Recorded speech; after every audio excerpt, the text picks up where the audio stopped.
standard bounce, and to make life easier for sportsmen. Ken Cooper has been observing their deliberations. Drop a ball and it will bounce. Add a couple of scientists and a tape measure and you've got experimental research. What they've found is that even at the same pressure, no two makes of ball will bounce the same. In fact, from 10 feet, one ball bounced 17 inches higher than another. The same sort of snags crop up with bowls. Even the best tended greens vary from place to place, and the two researchers have been all over the country from Aberdeen to Bristol with their bowling machine, patiently rolling their balls and making their notes. The nearest we've got to a standard pitch is the artificial playing surface known as OmniTurf, though in this game, Queen's Park Rangers at home to Manchester United, it's clear that the visitors are having trouble coping with the unfamiliar bounce. Well, there were two men that side. It's well taken by Muren. And that will be a lot easier to achieve than the standard pitch. Graham, with Gregory behind. Not all football pitches are of the same quality. There are various alterations you can make in a surface. For instance, the construction could be different.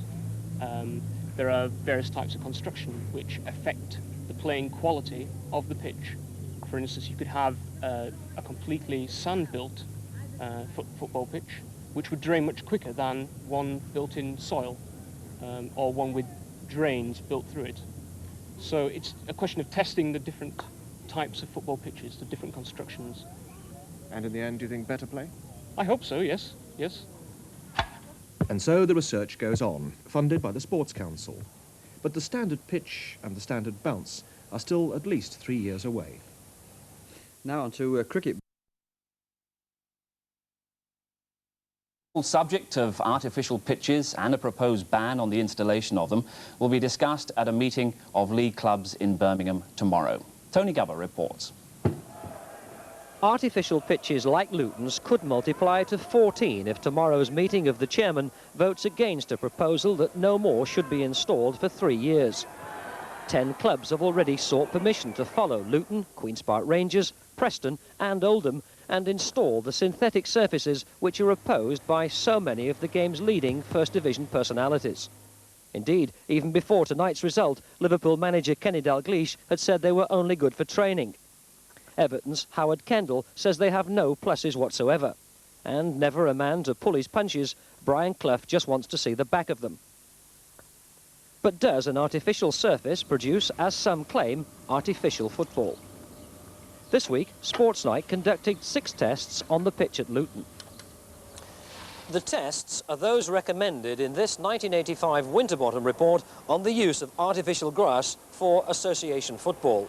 A report that was commissioned and partly funded by the Football Association here in Lancaster Gate, and tests which the Football League now accept as the criteria under which an artificial pitch is acceptable. If it fails to meet the standards, then permission to use it could be withdrawn. The first test was to establish how high a ball bounces. The second, how quickly it rolls across the surface. Resistance against a turning foot was tested too. And the friction in a slide. Risk of injury to players was checked in a test of deflection and the severity of an impact. The tests, conducted on our behalf by RAPRA, the same scientific consultants used by the FA, showed the pitch to be the equal of grass in the first 5 categories, but in the 6th, severity of impact, it was not. This test simulates a head falling onto the pitch from 4 different heights. 18 months after its installation at a cost of £350,000, the surface didn't meet the standards required. Measured in units of SI, severity of impact, our test readings were considerably higher than they should have been. Almost 40%. Technically, the pitch is illegal. This means that if anybody fell heavily on this pitch, the test strictly is concerned with falling on your head, then the ground would feel considerably stiffer, considerably harder than it would had it been at the limit. So according to the Winterbottom recommendations, this pitch is technically slightly more dangerous than it should be. I personally wouldn't say it was dangerous. I would have said that it was certainly more uncomfortable to anybody falling. 600 amateur and professional matches have compacted the pitch, And as a result of our tests, Luton today decided to ask the manufacturers on to Car to do remedial work of loosening and brushing the sand filling to try and bring the pitch back to the standard demanded. The Football League at Lytham said permission for Luton's pitch was due for review at the end of the season. But if all the criteria of the Winterbottom report aren't met, said Secretary Graham Kelly, the management committee may reconsider their approval now. And there's a further question mark. The bounce of a ball dropped 3 metres is inside the league limits when you use the same football that was used for the original Winterbottom tests, rebounding to an average of 39% inside the range of 25 to 46. But Luton choose to play with a different match ball, and that rebounds to 48%, almost half of its original height, and technically outside the limit. Luton's ball also rolls too fast as well. Well, I think it emphasises the farcical nature of actually putting numbers on a series of tests when there's a whole range of different footballs, and that the type of football has far more of a bearing on the result than the range of pressures allowed.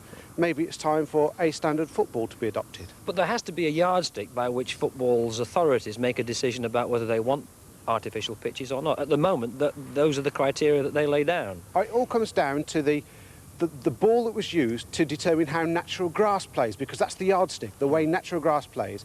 The ball used to determine how natural grass plays was the mitre, and therefore we must use the mitre on this synthetic surface to get a complete and true comparison.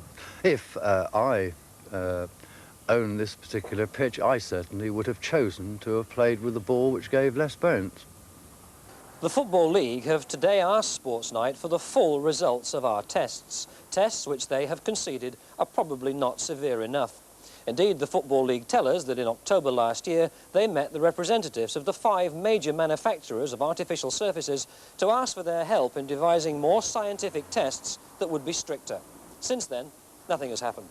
Queen's Park Rangers were the plastic pioneers, inviting fans to tear up the turf in 1981. Since then, each new pitch at Preston and Oldham has seen considerable improvements, and the clubs in the lower divisions see the synthetic surface as their financial salvation. But the big clubs of Division 1 aren't yet convinced by the arguments. Frankly, we feel here we've got a very, very good pitch.